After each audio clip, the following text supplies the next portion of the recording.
سابقەیەکی زۆر مەترسیدارە. تۆڕی دادپەروەری بۆ بەندیەکان راپۆرتی ساڵانەی خۆی لەبارەی مافی مرۆڤ لە زیندان و چاکسازیەکانی عێراق و هەرێمی کوردستان بڵاو کردەوە.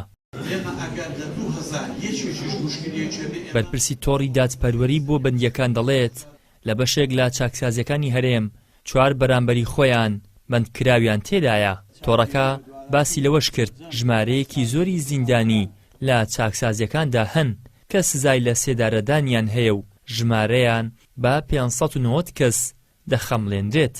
هەندێک حاڵەتی تر هەیە کە لە ناو سەزنە پەیوەندی بە چاکسازیەوە نیە، بەڵام کێشەکە بۆ ئەوانە بۆ نمونە دواخستنی یەکلاییکردنەوەی کەیسەکان لە دادگا یەکێکە لە بارزترین یەکێکە لە بەرچاوترین ئەو حاڵەتانەی کە ڕوودەدا و تۆماریش دەکرێت ئەوەیە ڕاگیرا و 3 ساڵ 4 ساڵ لە ژوورەیە کۆی ئەوانەی کە سزای لە سێدارەدانیان گەیشتۆتە دەرەجەی قەتعی واتە هەموو ڕێکارەکانی تانە لێدانیش تەواو کردێ زیاتر لە 590 کەسە، هەندێکیان 28 ساڵە لە ژوورێن.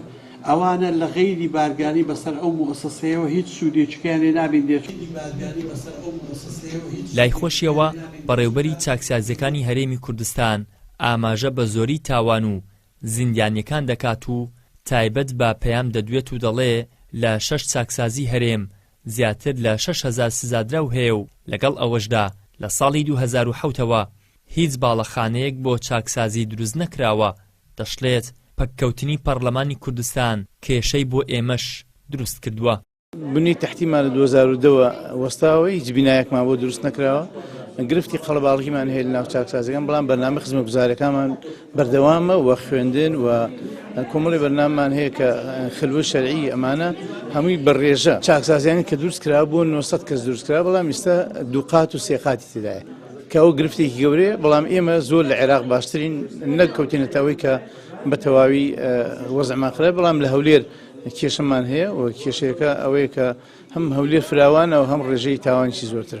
پەکەوتنی پەرلەمان بێگومان کۆمەڵی یاسایی بۆ کۆمەڵگەی کوردی دروست کردووە کە پەخستووە کە بۆ ئێمەش تێدا ئێمەش لە زمانی ئەوانین کە یاسای لێبوردنی گشتی، یاسای چاکسازیەکان، یاسای سزای جێگرەوە کاتە عقوباتی بەدیل. لە هەرێمی کوردستان لە شارەکانی هەولێر و دهۆک و سلێمانی 3 چاکسازی گەوران و چاکسازی ژنان و منداڵانیش لە هەر 3 شارەکەدا هەن، بەڵام تا ئێستا لە هەڵەبجە و زاخۆ و سۆران چاکسازی گەوران بوونی نییە.